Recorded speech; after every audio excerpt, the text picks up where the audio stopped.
Welcome to the University of Life, and we're about to cover Chapter 5 of The Art and Craft of Writing. We skipped Chapter 4, by the way, which is persuasive writing. Fascinating stuff with values and inherent barriers and lots of stuff. But we're going to jump to Chapter 5, Academic Writing. Now, there are different definitions of academic writing. Like the broadest sense of the word, academic writing means all writing that you might use in academia, in school. So this could be the journals that you do reports on.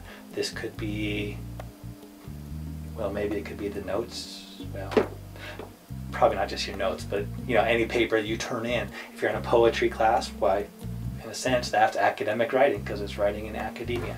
The narrowest sense of the term academic writing also describes the style, which is very objective and formal. Okay, you're not saying I in it. We'll talk more about that in another chapter where we talk about the writing spectrum. So sometimes they want you to be very objective, very formal, very scientific-like, but it doesn't necessarily have to be that way. Depends really on your professor, what they expect or what they allow. If you would rather write it more casually, find out if that's okay. And sometimes some professors will love that because they've been reading all these really dry, objective ones, and if they get something with a little more personality in it, maybe they'll enjoy that, and maybe that will help your grade. But the most important thing, the single most important thing that determines whether it's academic writing or not is the quality of the thinking in it. So if you just write a really funny essay but you make no sense, you have terrible critical thinking, you have weak arguments, you don't back up your claims and all that, well, that shouldn't cut it. And I hope you fail the paper, not because I don't like you, but because I want you to learn like college, university level writing. You kind of got to hit that standard of at least having good critical thinking and making sense. So here are a few more interesting and useful things about academic writing. Academic writing and thinking and all that is kind of like playing Pictionary, right? And everyone's on your team and somebody's drawing out this picture and you can't tell what it is yet. And everyone on your team is throwing out these words, and every once in a while someone get close and the drawer kind of points at them, yeah, more like that. In other words, everyone's trying to contribute and get closer and closer to the truth until you find the answers you're looking for. So you can do a kind of paper that in any way draws your readers and you closer to the truth about some information. John Swales, in fact, he came up with like these 3 moves, and he says all academic writing does one or more of these. One is to kind of summarize what's already been out there. For example, a literature review.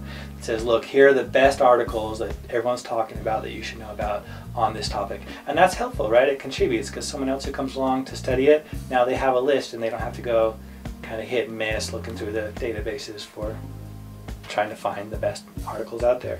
The next step is to create a gap. To say, look, we know all this stuff, but we don't know this. We don't know how this applies to 3rd graders in Idaho. So let's find out, right? Creating a gap. We need to study this.